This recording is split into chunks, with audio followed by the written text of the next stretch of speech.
Kalau menungso ya seneng pameran baju, seneng pameran kata-kata, itulah menungso. Tapi kalau manungso, diam bukan berarti dia nggak bisa bicara. Ngalah bukan berarti dia kalah. Melakukan kebaikan tidak pernah ditonjol-tonjolkan.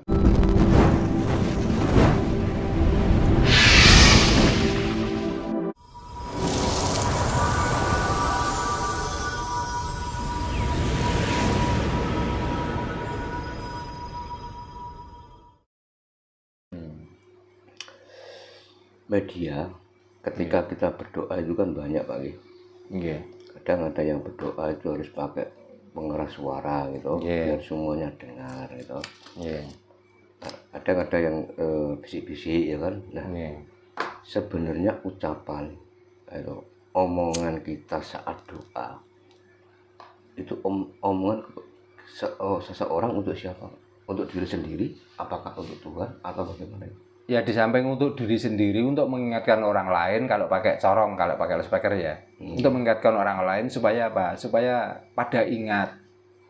Ya karena kamu ditinggalkan orang tua, tidak hanya ditinggalkan saja, tapi masih banyak harta-harta orang tua yang meninggalkan kamu itu yang kamu nikmati. Maka sebagian dari apa yang ditinggalkan orang tua itu mbok disedekahkan. Gitu loh. Supaya apa? Ya supaya rata-rata yang ngalamin berkah. Makanya kalau dilewatkan speaker, dilewatkan sound dan lain sebagainya, doa itu nggak ada yang berani memastikan. Semua doa itu mugo-mugo, mudah-mudahan. Nah kata mudah-mudahan itu nggak pasti. Lu jelas toh? Makanya kalau saya menyarankan, janganlah berdoa dengan kata-kata mudah-mudahan. Seharusnya gimana Pak? Ya kalau kita minta ya minta. Ya memastikan itu. Iya. Dengan mudah-mudahan artinya itu menawar. Lah wong Tuhan kok ditawar-tawar.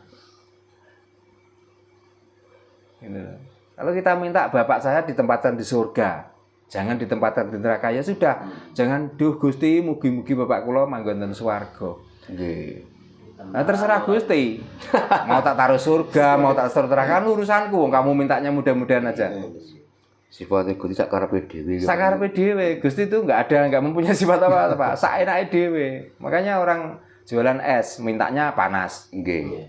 Orang yang jualan nasi pecel dan lain sebagainya mintanya hujan, karena dengan hujan banyak orang yang lapar. Bakul es dengan panas yang tinggi, orang banyak yang ngelak. Terus dua-duanya meminta pada Tuhan. Nah, kalau Tuhan ngasih hujan atau ngasih panas, apa urusan dengan kita?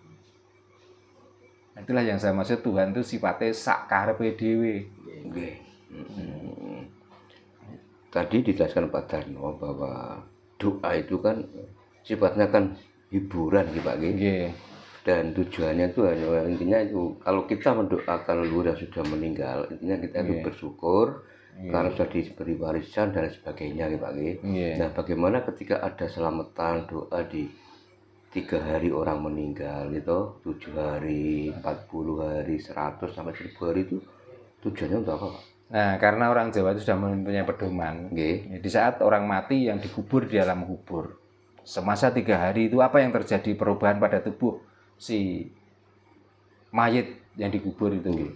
Ya, 3 hari adalah masa penggelembungan diri, mengawali pembusukan. Ya, 7 hari pembusukan itu diawali pecahnya perut. 40 hari artinya kita menghabiskan adanya daging dan kulit pada tubuh si mayit itu. 100 hari menghabiskan sisa-sisa daging yang nempel pada tulang-tulang orang yang mati. Pendak artinya pengumpulan tulang-tulang yang ada di dalam kubur. 1000 hari artinya dia sudah lepas dari bau, daging, dan pokoknya bau yang ada di dalam mayat itu. Dan disitulah penentuan akhir manusia itu diterima di bumi suci atau tidak. Nah itu metode orang Jawa sudah mengenali itu. Makanya di saat 3 hari diselamati, dibancai, sebenarnya mengiring penghancuran tubuh, proses penghancuran tubuh manusia di dalam perut bumi. Makanya orang Jawa itu harus paham Jangan bangga dengan mempunyai keluarga yang mati di dalam kubur kok utuh.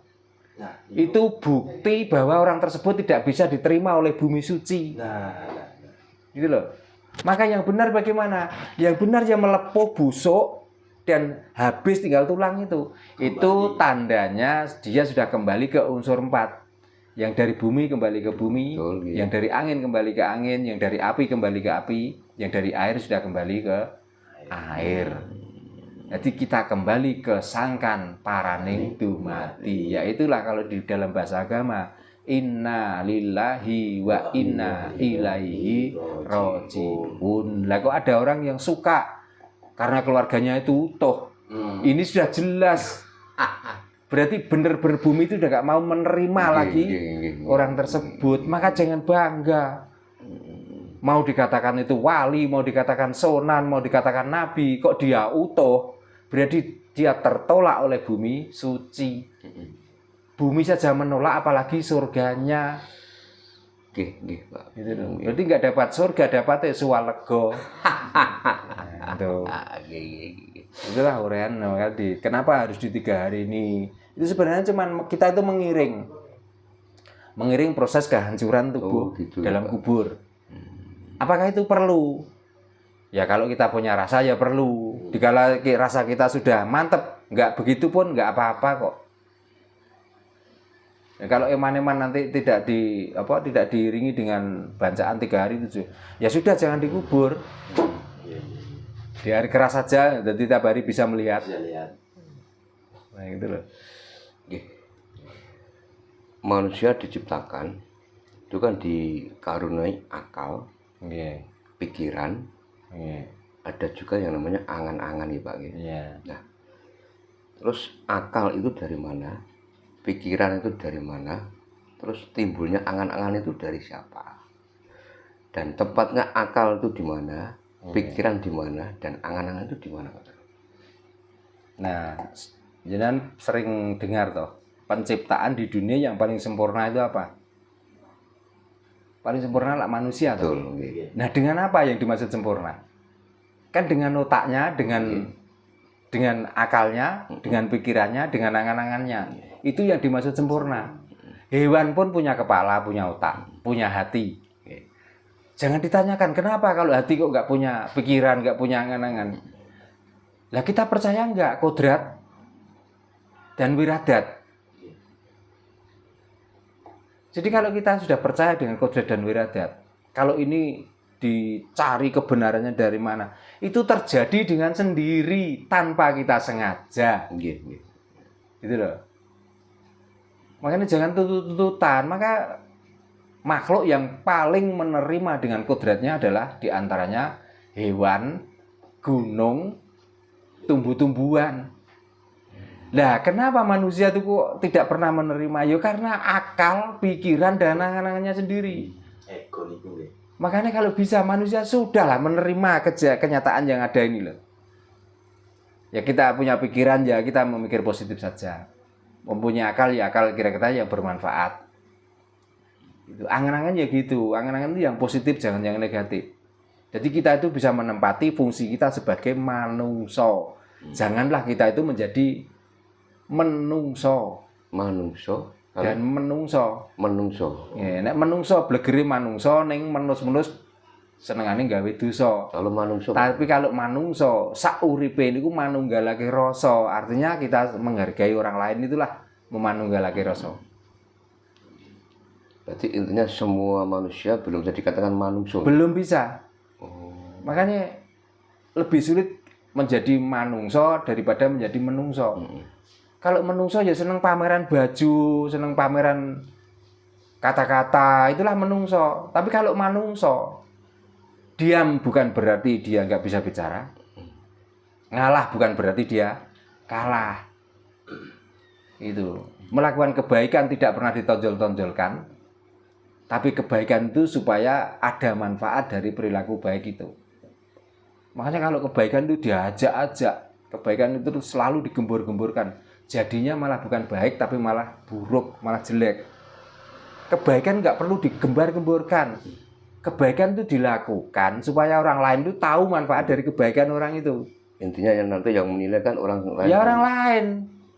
Baik buat kita mungkin masih buruk untuk orang lain kok. Apalagi kalau sudah berani, ayo kita melakukan seperti ini.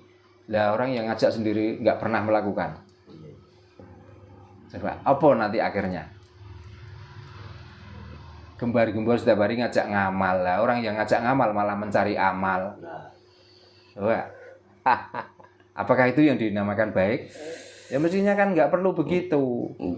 Ini loh bangunan ini kurang ini, saya sudah menyumbang sekian tapi masih kurang. Kalau sampean ada, marilah kita bangun sama-sama supaya baik. Enggak, kalau kamu membangun ini artinya sudah mulai membangun fondasi di sana.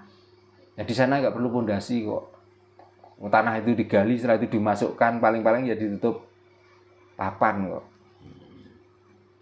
Jadi kebaikan itu nggak perlu digembar-gemborkan, tapi perlu dilakukan. Sekarang kan kita baru paham Pak, bahwa intinya manusia itu belum tentu semuanya itu bisa diartikan sebagai manungso. Manungso, iya. Kebanyakan tuh menungso. Menus-menus apa Pak? Menus-menus kakek dosa. Makanya kadang-kadang ngelakon di dosa pun ora krasa. Itu. Iya. Nah ini Pak, mungkin yang menjadi pikiran saya kan belum pernah saya tanyakan ke Pak Jarno bahwa kalau orang Jawa surga, neraka, halal haram itu kan tidak mengenal bahasa-bahasa itu kan bahasa-bahasa orang Timur Tengah Pak. Nah seperti ada istilah najis gitu Pak. Ketika orang kena anjing kan katanya kan najis. Jadi kita harus melakukan ritual untuk pembersihan kan. Nah itu kalau menurut pemahaman Jawa istilah najis sendiri itu apa Pak Jarno? Saya ulangi lagi ya, Jawa itu sebenarnya bukan suku, tapi Jawa adalah perilaku. Jadi orang mana saja yang sudah mempunyai perilaku yang bagus itu artinya orang Jawa. Ya, karena Jawa itu bener, Jawa itu benek, Jawa itu ngerti. Jadi tidak harus orang Jawa saja atau suku Jawa saja yang berhak diklaim Jawa. Contohnya gini, ada kata-kata Muslim. Apakah orang Muslim itu harus Arab? Iya, belum tentu. Kan berarti orang Muslim itu mengikuti ajaran agama Islam, itulah orang Muslim. Jawa pun begitu sebenarnya. Tapi kadang-kadang Jawa itu diidentikan dengan suku. Jadi orang mana saja yang sudah tahu, sudah paham, sudah benar, itulah perilaku Jawa. Nah kalau sudah tahu tentang Jawa, kita tidak mengenal najis, tidak mengenal haram, tidak mengenal halal, tapi kita sudah paham kalau najis itu menjijikkan. Apakah dengan barang yang menjijikkan itu terus kita buat mainan? Berarti lah ya ora manungso lagi, lah wis menungso. Haram identik dengan minuman yang memabukkan. Ya. Kalau kita tahu itu barang yang memabukkan terus kita beranikan minum-minum dan lain sebagainya. Kalau kita sudah mabuk, apakah kita itu manungso? Berarti kan menungso lagi. Menungso. Ya, halal. Kita mencari bendanya, beras katakan. Halal. Daging sapi halal. Pernahkah kita memikir sumber dari untuk membeli beras dan daging sapi itu dari mana? Ya, itu. Jadi jangan dilihat dari makanannya, jangan dilihat dari jenisnya. Anjing najis dan haram. Ya, kita menajiskan anjing dengan perilakunya, dengan bentuknya, dengan air liurnya. Lah kita merasa manusia tapi perilaku kita, kelakuan kita seperti anjing. Coba kita ketemu sesama teman, sebenarnya kita tuh mestinya tuh mengayomi, merangkul. Mestinya kita tuh saling menghargai. Terus kita ngata-ngatain di tengah jalan, terus ngolok-ngolokno dengan tanpa seakidah. Lah kok anjingnya yang dinajiskan? Mestinya kan dirinya sendiri. Oh saya seperti anjing kalau gitu, berarti saya tuh haram, saya najis. Ambok seperti itulah enak.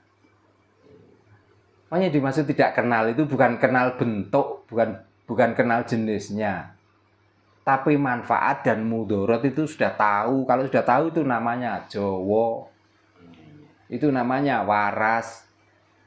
Itu loh.